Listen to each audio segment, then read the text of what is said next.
At Father's Day dinner, my son Sean raised his glass and said, "To the man who fed me, raised me, and showed me what I never want to be, a loser like him." The table erupted in laughter, and he put a letter on the table. "You are accepted to the nursing home." I raised my glass, looked him straight in the eye, and said, "To the son who thinks this is the end of my story." His smile disappeared. He did not know that I had one last step, and he was not ready for it. This betrayal ignited a fire in me that would destroy everything they had planned. Before we continue, please subscribe to the channel and let us know where you are listening in the comments. The clatter of silverware paused as Sean stood, glass in hand, his face twisted into that familiar smirk I'd seen too many times growing up, half charm, half something sharper. The elegant Manhattan restaurant buzzed with Father's Day energy, families toasting around us under crystal chandeliers that cast golden flecks on white tablecloths. Julia sat beside him, her manicured fingers drumming lightly on the stem of her wineglass, eyes flicking between us like she was calculating odds. A few cousins and an aunt rounded out the table, their smiles polite but expectant. "To the man who fed me, raised me, and showed me what I never want to be, a loser like him." Sean's voice carried, laced with mock affection that didn't reach his eyes. Laughter erupted, sharp and uneven, my cousin shifting uncomfortably in her seat, while my aunt forced a chuckle, her napkin twisting in her lap. Julia nodded along, her lips curving in what she probably thought was supportive sympathy. I felt the words land like a gut punch, heat rising in my chest, but I kept my expression steady, years of boardroom negotiations teaching me not to flinch first. The scent of seared steak and garlic butter, so inviting moments ago, now turned cloying in the thick air. Sean wasn't done. He reached into his jacket pocket and slid a crisp envelope across the table toward me, the paper whispering against the cloth. "And because we care, Dad, we've taken care of everything. You're accepted to Silver Haven. Prime spot, assisted living with all the bells and whistles. Deposits paid. It's time you relaxed." The brochure inside gleamed under the lights, glossy pages depicting smiling seniors in manicured gardens, playing cards in sunlit lounges. Words like compassionate care and secure environment jumped out, but I saw the subtext: incompetence, obsolescence. My hand closed around it, the edges cool and sharp, a fleeting tremor running through my fingers before I locked it down. Flashbacks flickered, late nights reviewing Sean's college applications, selling off properties to cover his tuition after the divorce left me scraping by. I'd rebuilt, piece by piece, turning that modest real estate firm into something solid, all while he chased quick schemes that never panned out. "Why now?" I asked, my voice low but firm, flipping through the pages without looking up. The server hovered nearby, plates balanced, sensing the shift, but pretending not to. His interruption a brief mercy as he set down desserts no one touched. Sean leaned forward, elbows on the table. "Come on, Dad. You're 65. That big house in the suburbs? It's too much. Falls happen. Forgetting things. We're just looking out for you." Julia chimed in, her tone smooth as polished stone. "It's a beautiful place, Charles. You'd have company, activities. Better than rattling around alone." Alone. The word stung, echoing the empty room since the divorce finalized a decade ago. But I caught it then. The quick glance between them, Sean's jaw tightening just a fraction, Julia's eyes narrowing like she'd spotted a flaw in a contract. My house wasn't just a home. It was prime real estate in a neighborhood exploding with value, the kind developers salivated over. They'd hinted at selling it before, couched in concern, but this? This was a shove. The laughter had died, the table silent now except for the distant hum of other conversations. I raised my glass slowly, the wine catching the light, and met Sean's gaze head on. His smirk faltered as I spoke. "To the son who thinks this is the end of my story." The clink echoed too loudly in the hush, a few glasses hesitantly joining mine. Sean's smile vanished, replaced by a flicker of uncertainty, Julia's hand freezing mid-reach for her napkin. I set the glass down with deliberate calm, pushed back my chair, and stood. The brochure stayed on the table, a discarded prop. "Enjoy the meal," I said, nodding to the group, my voice even. Sean's mouth opened, but I turned, weaving through the crowded dining room, the door's brass handle cool under my palm as I pushed out into the bustling street. The restaurant door swung shut behind me, muffling Sean's voice as he called out, "Dad, wait, let's talk this through." I didn't stop, the Manhattan sidewalk alive with evening crowds, taxis honking in the gridlock. A light rain had started, misting the air and slicking the pavement, but it felt cleansing, washing away the stale tension inside. I hailed a cab, sliding into the back seat, the leather creaking under me as I gave the driver Martha's address in Brooklyn. My phone buzzed in my pocket, Sean, no doubt, but I let it ring, staring out at the blurring lights as we pulled away. Relief surprised me, unexpected and sharp, like shedding a heavy coat. For years I'd bent backward for him, excusing the Barbs' stress from his middling job, his mounting debts from bad investments. But that toast, it crystallized everything. As the cab merged onto the bridge, the East River dark and churning below, I gripped the door handle, thoughts racing. I needed perspective, someone who saw through the facades.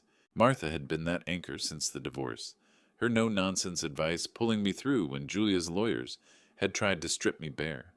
The drive stretched, rain pattering harder on the roof, the wipers sweeping in rhythmic arcs. My phone vibrated again.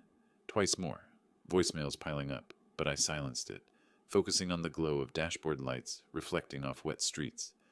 By the time we reached her brownstone, the neighborhood quiet under street lamps, my pulse had steadied into something purposeful.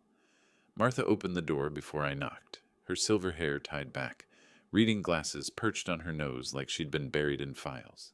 "Charles, at this hour? Come in. You look like you've seen a ghost." Her living room welcomed me, warm lamplight on overstuffed bookshelves crammed with legal tomes, the faint scent of chamomile tea lingering. I sank into the armchair, accepting the mug she pressed into my hands. Father's Day didn't go as planned. I recounted the lunch, the toast's sting, the brochure's insult, my words measured but edged with the anger I'd held back. Martha listened, pacing slowly, her sharp eyes narrowing. "That sounds like more than concern," she said finally, stopping by the window where rain streaked the glass. "Sean's been in a hole financially. Julia's startup tanked last year, left them buried in loans. Your house could fetch a fortune now, with the market booming." I nodded, the pieces clicking. They glanced at each other, like accomplices. My phone lay silent on the coffee table, but the weight of ignored calls pressed on me. Martha crossed to her desk, rifling through a stack of mail. "This arrived yesterday, addressed to me, but I think it was meant for someone else. Maybe Sean thought I'd back his play." She handed over an envelope, postmarked from his office. Inside, a letter detailed the nursing home push, framing me as increasingly forgetful and at risk, with a postscript. "Once he's settled, we can list the property. Should cover the shortfall, and more." The words blurred for a moment, betrayal sinking deeper, but it fueled a cold clarity. "They assumed you'd convince me," I murmured, folding the paper carefully, my fingers steady now. Martha leaned against the desk, arms crossed. "They're underestimating you, Charles. Always have. Remember the divorce? You fought back then methodically. This is no different." Her words stirred resolve, the room's security wrapping around me like armor. But as I glanced at the clock, nearing midnight, suspicion solidified. This wasn't just greed. It was a plan with cracks I could exploit. I stood thanking her, the letter tucked in my pocket like a weapon. The rain had eased as I stepped out, hailing another cab for home, the city lights promising more than shadows now. The bridge arched ahead as I gripped the wheel, the letter from Sean's office still folded in my pocket, its edges pressing against my thigh like a persistent reminder. The drive back from Brooklyn stretched into the early morning hours, the city skyline emerging through a haze of dawn light, traffic thinning as commuters hadn't yet flooded the streets. Rain had given way to a misty fog, mirroring the swirl in my mind. How had years of quiet support twisted into this calculated shove? I pulled into my driveway in the suburbs just outside Manhattan, the familiar crunch of gravel under tires grounding me, though the house loomed larger now, a symbol of what they aimed to strip away. Unlocking the front door, I stepped into the quiet entryway, the air still carrying the faint scent of last night's coffee. Mail had piled up on the hall table during my absence, envelopes scattered like forgotten promises. I sifted through them methodically, bills and circulars giving way to a thicker packet from a local realtor firm. My fingers paused on the seal, a glossy logo that screamed opportunism. Tearing it open, I spread the contents across the kitchen counter, the papers fluttering slightly in the draft from an open window. Preliminary appraisal notes stared back, detailing square footage, recent comps in the neighborhood, and a projected value that made my stomach tighten, high enough to bail out anyone's sinking ship. Sean's name appeared in the client section with a note about preparing for swift listing post-relocation. Relocation. The word echoed the nursing home brochure, linking their plan in stark ink. I paced the kitchen, the counter's cool granite under my palms, as I leaned in, scanning for dates. They'd initiated this weeks ago before the lunch ambush. A quick memory surfaced, wiring funds for Sean's first business venture after college. His grateful calls back then now ringing hollow against this betrayal. The invasion fueled a steady burn, but I channeled it, reaching for my phone. Emily's number was speed dial, her voice picking up on the second ring, sleepy but alert. "Dad, everything okay? It's early." I recounted the lunch again, this time layering in Martha's letter and the fresh documents, my tone even but edged. "They're not just pushing me out, Em. They've got appraisers lined up, eyes on the house like it's already theirs." Her response came sharp, a gasp cutting through. "What? Sean wouldn't... Wait, yes, he would. That snake. Julia's probably pulling strings. She's always schemed behind smiles. I'm coming over. Give me an hour to throw on clothes and hit the road from Jersey." "Don't rush, but... yeah, I could use the backup." We talked longer, her questions probing. Had I noticed their debts mounting? Hints from family gatherings where Julia dodged job talk. I admitted the signs I'd ignored, like Sean's vague pleas for loans last year, tied to her startup flop. They sank everything into some app that tanked.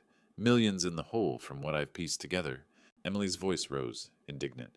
"That's no excuse to forge a path over you. I'll be there soon. We'll sort this."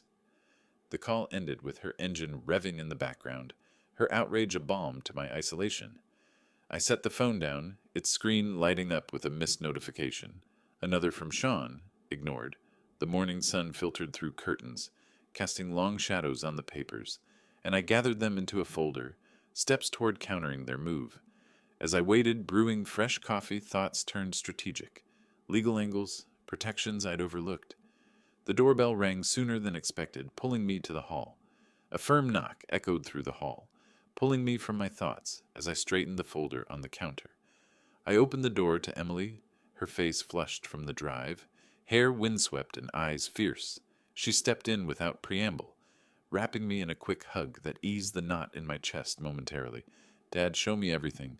We're not letting them get away with this." We moved to the living room, papers spread on the coffee table like a war map. Emily scanned them, her fingers tracing the appraisal figures. "This is premeditated. We need expertise. Martha's the one, right? Your lawyer friend?" I nodded, dialing Martha as Emily paced. "She's sharp. Already saw through that letter." Martha agreed to meet downtown at a quiet cafe near her old office, neutral ground away from prying eyes. We grabbed our coats, the short drive into Manhattan a bridge of shared silence, Emily gripping the passenger door handle as if bracing for impact. The cafe hummed softly, midday patrons murmuring over laptops, the aroma of fresh espresso clashing with the bitter edge of our purpose. Martha waited at a corner booth, her briefcase open, glasses perched low. "Brought the originals?" she asked, voice crisp and professional. We slid the documents across, Emily adding, "And this power of attorney form, Sean sent it last month, claiming it was just in case. Dad didn't sign it." Martha examined it under the booth's lamp, her finger tracing the signature line. The ink looked off, uneven pressure where my name looped in a way I never wrote. "This isn't yours, Charles. Forged. Poorly at that. Julia's handiwork? As a former lawyer, she'd know better, but desperation clouds judgment." Emily leaned in, voice urgent. "Can we prove it? Nail them legally? Handwriting analysis, timestamps, yes. But we build quietly." Martha's analysis flowed, pointing out discrepancies in dates linking to the appraisal. I absorbed it, the alliance solidifying like mortar, recalling Frank's role in past deals where his financial savvy had saved my assets during the divorce. Loyalty that now felt like a lifeline. My phone vibrated mid-discussion, screen flashing Frank's name. I answered, putting it on speaker. Charles, glad I caught you. Sean's been sniffing around your investment accounts. Called my office yesterday claiming power of attorney. I stalled him, but heads up. He's pushing hard. The words hung, escalating the air. Emily's eyes widened, Martha nodding knowingly. That's attempted fraud.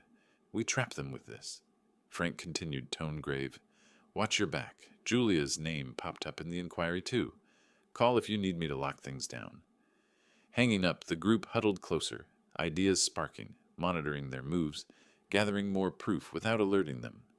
Momentum built, a united front against the greed. But as a text from Sean pinged, "We need to talk, Dad." I sensed the web tightening, our plan just beginning to weave its response.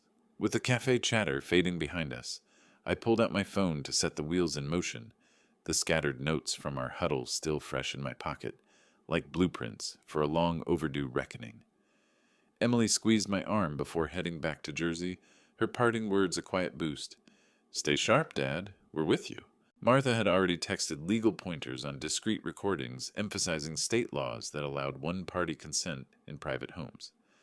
Back at my place, I adjusted the plan slightly, opting for a hidden voice recorder tucked into a sideboard drawer, its app synced to my phone for backup. The next evening arrived swiftly, my preparations complete as I arranged plates on the dining table, the silverware gleaming under soft overhead lights that flickered once, as if sensing the undercurrent. I dialed Sean, leaning against the counter, voice measured to mask the strategy. "Son, let's talk about that nursing home idea. Dinner here tomorrow. Julia, too. We can hash out details." His pause stretched, then acceptance came guarded, laced with surprise. "Really?" Sure, Dad. We'll be there. 7 sound good?" Julia's voice murmured in the background, approving. They arrived on time, Sean handing over a bottle of red with forced warmth, his handshake firmer than usual. Julia followed, her smile polished but eyes scanning the room like appraising inventory. We settled around the table, the recorder activated silently from my pocket app, its faint status light hidden in my lap. I poured wine, steering casual talk toward the brochure they'd left behind. "Silverhaven looks solid. What made you pick it?" Sean relaxed into his chair, fork twirling pasta. "It's top-rated, Dad. Safe, engaging, better than managing this place alone."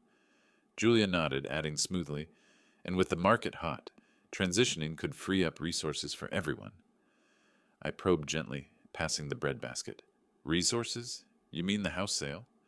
The words hung, a deliberate nudge. Julia sipped her wine, glass trembling slightly in her grip. "Well, yes, once you're settled, listing it would cover costs.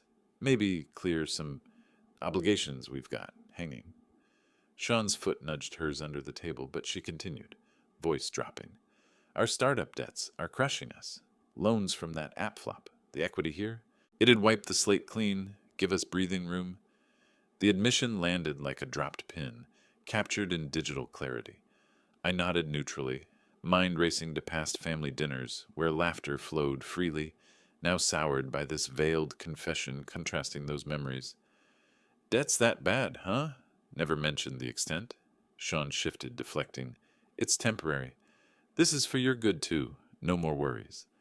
But Julia's eyes darted, realizing the slip, her napkin twisted in her lap. We finished the meal amid stilted chit-chat, my questions circling finances without pressing too hard. As they left, Sean clapped my shoulder. "Glad you're coming around, Dad." Julia echoed it, her hug brief and cool. Alone, I retrieved the device, replaying the audio in the dim kitchen, Julia's words echoing damningly, intent to sell, debts as motive. Triumph stirred, but so did a thread of sorrow for what family had become. The file saved securely. I pondered next steps. Evidence mounting like stacked cards ready to topple their house of lies. The city skyline shrank in the rear view as I headed toward answers from the past. The audio file backed up on a thumb drive in the glove compartment, its revelations still humming in my ears like a persistent echo. The drive to Kate's suburban home in Westchester took an hour, traffic easing as Manhattan's bustle gave way to tree-lined streets, giving me space to process the dinner's haul. Kate and I had parted amicably after the divorce, distance growing from shared regrets, but occasional holiday cards kept a thin thread intact.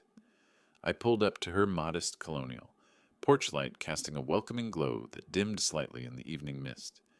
She opened the door before I knocked, her face softening in surprise, silver streaks in her hair catching the light. "Charles? This is unexpected. Come in. Tea?" We settled in her cozy kitchen, mugs steaming on the oak table, an old family photo on the fridge drawing my eye, a younger us with Sean grinning toothily, a motif of happier times now tinged with irony. I eased into the reason, mentioning the Father's Day stunt without full details. "Sean's pushing hard for changes. Got me wondering about patterns from before." Kate stirred her tea slowly, spoon clinking against porcelain. "Patterns? Like the money he borrowed a few years back. Said it was for a charity drive at work, helping kids or something. I gave him 10 grand, no questions." Her admission hung, prompting me to lean forward. "And it wasn't?" She rose, fetching a folder from a drawer, edges yellowed like forgotten secrets. "Emails here, checks scanned. Turns out it funded a Vegas trip with Julia. Extravagant from what I pieced later. He apologized vaguely, but the lie stuck." She slid it across. Documents unfolding to reveal wire transfers, messages promising repayment that never came. I leafed through, inconsistencies glaring, dates overlapping their startup launch, excuses thin as the paper. A flashback surfaced, Kate and I, during the divorce, sharing quiet coffees where she vowed to shield Sean from our fallout, her openness now a bridge from that empathy. "Why keep this?" Her voice softened, regretful. "Hoped he'd change. But if it's hurting you now, use it. He's my son, but fairness matters." We talked longer, her insights layering onto the recording, patterns of deceit stretching back. A tear glistened in her eye as she admitted, "I enabled it too long, thinking it was just youth." I patted her hand, assuring no blame, the exchange sealing more proof in my arsenal. Driving back, folders secured beside the drive, my phone buzzed with a message from Sean. "Heard you visited Mom. Everything all right?" Awareness prickled, urgency building as I gripped the wheel tighter, legal gears needing to shift into high. The suburbs faded behind as Kate's folder rustled beside me, urging bolder steps amid the hum of the highway back toward Brooklyn, where Martha's steady counsel awaited. The drive blurred with thoughts of Sean's text, his probing, "All right?" a veiled probe that hinted at nerves fraying. I pulled into her driveway as dusk settled, the documents clutched like ammunition, explaining the visit briefly over her threshold. Kate's proof seals the pattern. Now we fortify. Inside, Emily had already arrived, her laptop open on the dining table, introducing her contact, a forensic handwriting specialist named Lena, slim glasses framing intent eyes. "Lena's the best. Owes me from a case last year." We laid out the power of attorney form, its falsified mark glaring under a portable lamp. Lena unpacked from her kit. She adjusted the loop, magnifying the loops and pressures. "See the hesitation in the downstroke? Your samples flow evenly. This one's traced inconsistent ink density." Her breakdown was clinical, pointer tracing each flaw as Emily nodded, jotting notes. "Definite fabrication. Court-ready affidavit by morning." Martha, pacing with coffee in hand, absorbed this while outlining the suit. "Fraud, elder exploitation. We tie in the recording, Kate Stocks. This forgery. I'll draft the complaint tonight. File discreetly tomorrow." Her voice carried precision, a blueprint unfolding as I dialed Frank on an encrypted app, his face pixelating briefly on screen. "Charles, walk me through the assets."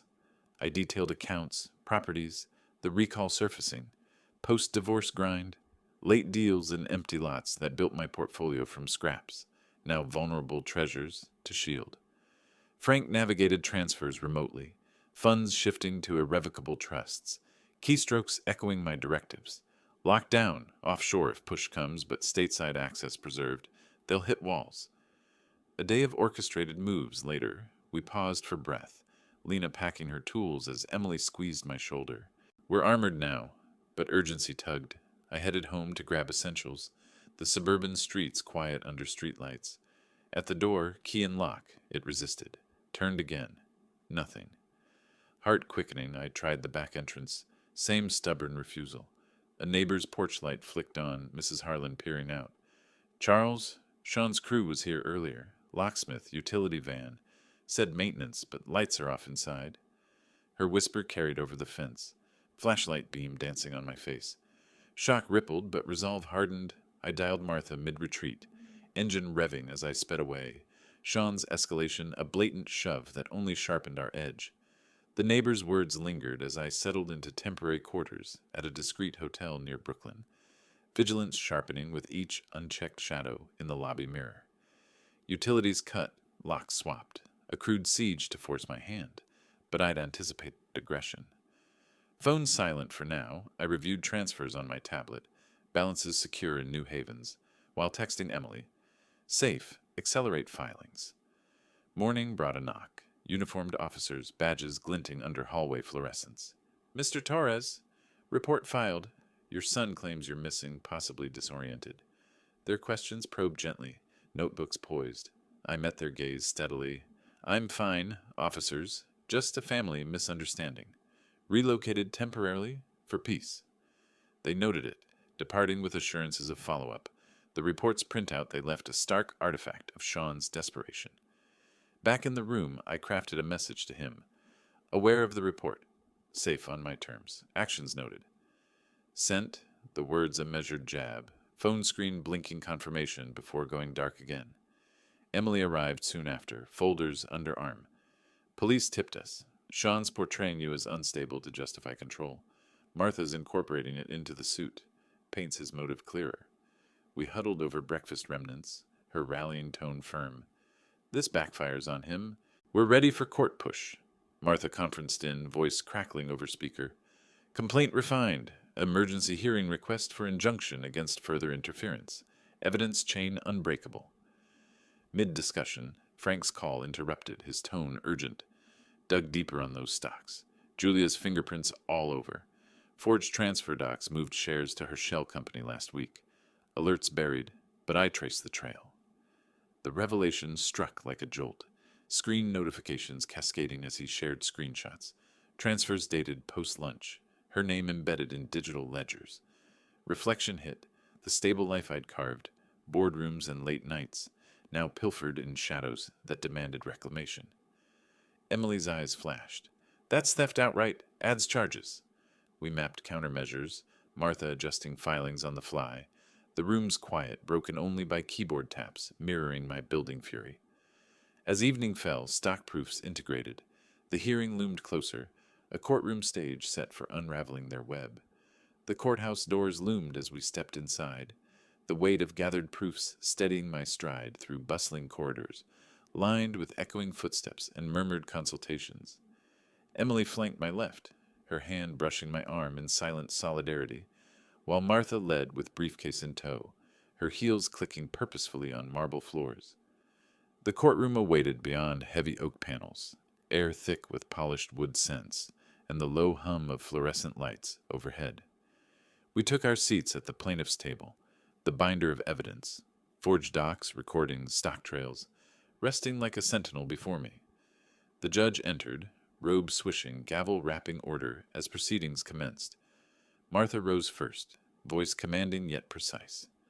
Your Honor, we present irrefutable evidence of fraud and exploitation, a falsified power of attorney, illicit stock transfers, and recorded admissions of intent to seize assets. She submitted the packet, projector whirring to life, illuminating the forgery's magnified inconsistencies on screen. Sean and Julia sat opposite, their lawyer interjecting smoothly. Objection? Relevance? Mr. Torres's age suggests diminished capacity. Family acted in his best interest. But Martha countered, playing dinner audio snippets, Julia's voice crackling through speakers. The equity here, it'd wipe the slate clean. Silence fell. Sean's face tightened, whispering urgently to Julia, whose composed mask slipped, fingers drumming the table edge. The judge leaned forward, brow furrowed. Counsel, call the notary. A middle-aged woman shuffled to the stand, oath administered amid the room's hush. Martha probed. You witnessed this signature, despite discrepancies? The notary hesitated, papers rustling in her grasp. I trusted the presenter. Julia Torres handled it. Julia's eyes narrowed, a murmur rippling from spectators as the judge pressed. Complicity in forgery carries penalties. Explain the oversight. The woman's shuffle grew uneasy, admissions tumbling, rushed process, overlooked red flags, undermining their defense layer by layer. As cross-examination peaked, I sat observant, a quick thought flashing to early career closings in stuffy offices, deals sealed with unyielding focus that belied any notion of frailty now hurled at me. Their accusations echoed hollow against the mounting proofs, tension coiling like a spring. After a short break, cross-examination resumed, but cracks widened, Sean's deflective claims faltering under scrutiny, Julia's facade fracturing with each evidentiary thrust. The judge adjourned briefly, gavel's shadow lingering on the bench, calling for my testimony, next amid unresolved barbs. The recess ended with a sharp bang, calling me to the stand where truths awaited, the gavel's echo fading as I rose, steadying against the rail's cool wood. Oath taken, voice firm, I began under Martha's guidance. I've managed my finances independently for decades. Real estate ventures rebuilt post-divorce, yielding stable returns. She prompted details, and I unveiled records. Portfolios diversified, yields consistent, far from the incompetence they painted. A memory stirred, nights poring over ledgers after the split, forging self-reliance that now armored me. The judge clarified, and these safeguards? Preemptive, Your Honor. Assets shifted to trusts. The house deeded to my daughter Emily weeks ago, irrevocable. Papers passed forward, crisp edges slicing the air, Emily's gaze meeting mine with quiet pride across the room. Sean's murmur rose, reactive. That's evasion, proves instability. But I continued, tone measured, hidden savings they overlooked, offshore accounts from legitimate sales, untouched by their schemes. Tension mounted as I pivoted to the proposal, words deliberate. I offer conditional resolution. Confess the fraud, repay stolen funds, or face criminal escalation. Justice, not ruin, but accountability. The courtroom stirred, Sean's flinch visible, Julia's hands clenching as the judge paused thoughtfully. Questions followed swiftly, my responses unveiling more, stock trails reversed preliminarily, their grip loosening.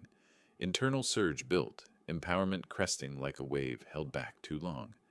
As reactions simmered, Emily nodding subtly, antagonists shifting uneasily, the judge weighed the offer, rulings poised on the horizon. The courtroom stilled as the judge cleared their throat, the echo of my words still lingering in the charged air, Sean's gaze darting sideways to Julia, her lips pressed into a thin line of barely contained defiance. We resumed seats, the bench's polished surface reflecting the overhead lights that cast elongated shadows across the floor. Emily squeezed my hand under the table, a silent anchor, while Martha arranged her notes with deliberate calm. The judge scanned the submitted files once more, voice resonant and impartial. After reviewing the evidence, forged documents, unauthorized transfers, and recorded intents, I find the defendant's actions constitute fraud and exploitation. The power of attorney is hereby nullified, asset seizures prohibited, and the matter referred to the district attorney for criminal review. A murmur swept the room, Sean's shoulders slumping as if the words carried physical weight, Julia's hands clenching the table edge until her knuckles whitened. The gavel thudded finality, sealing the verdict. Prosecutors nodded from the sidelines, signaling escalation while a clerk shuffled papers, notifying Julia of pending ethics board inquiries that could strip her license. Moments after the gavel, we gathered outside in a hushed hallway, fluorescent buzz overhead contrasting the inner storm. Sean approached hesitantly, Julia trailing but stopping short, arms crossed in isolation. His voice cracked, low and urgent.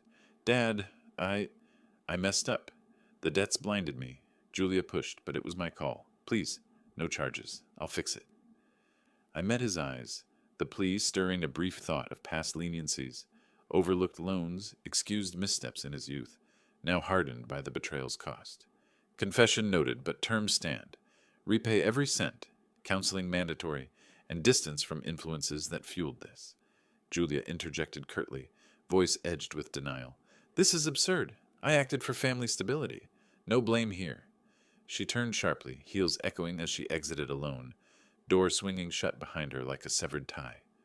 Sean nodded tearfully, breakdown etching lines on his face as he whispered agreements, the hallway emptying around us. Emily pulled me aside for a quick huddle, her pride evident, but tension simmered, tentative acceptance hanging fragile, future shifts whispering on the horizon. Half a year slipped by, the house alive again with familiar footsteps, as I unlocked the front door each morning, sunlight filtering through curtains I'd drawn open to welcome the day. Those months brought steady change, therapy sessions marking Sean's progress via monthly check-ins, his non-profit venture aiding debt-strapped families, a quiet atonement that rebuilt fragile bridges. Emily managed the trust seamlessly, her visits frequent, grandchildren's laughter echoing in the yard where toys now scattered freely. One afternoon, I reviewed charity documents at the kitchen table, allocating savings to an elder advocacy fund, legal aid for those facing similar exploitations, a legacy born from the ordeal. The phone buzzed with Sean's update, voice tentative but earnest. Counseling's helping, Dad. Started volunteering more. Feels right. Emily arrived later with the kids, bags of groceries for dinner, her affectionate tease light. House looks good. Trust holding strong. Proud of you holding firm. We prepped together, chopping vegetables amid shared stories, the spread inviting with steaming dishes and fresh bread. As evening light warmed the room, we gathered around the table, Sean joining cautiously, his reform evident in subdued demeanor. Grandkids chattered, easing the air until I raised my glass, words measured, yet warm. To fresh paths, lessons learned, bonds mended. Sean's response came soft, grateful. Thanks for the chance. Changing daily. Emily chimed in warmly. Family's tougher now. The toast resonated, clinks mingling with laughter, the betrayal's shadow fading into a catalyst for renewal. Personal strength deepened, relationships reevaluated in the quiet glow of an open window, ushering in the breeze. If you like this story, please like this video, subscribe to the channel, and share your impressions of this story in the comments. To listen to the next story, click on the box on the left. Thank you for watching.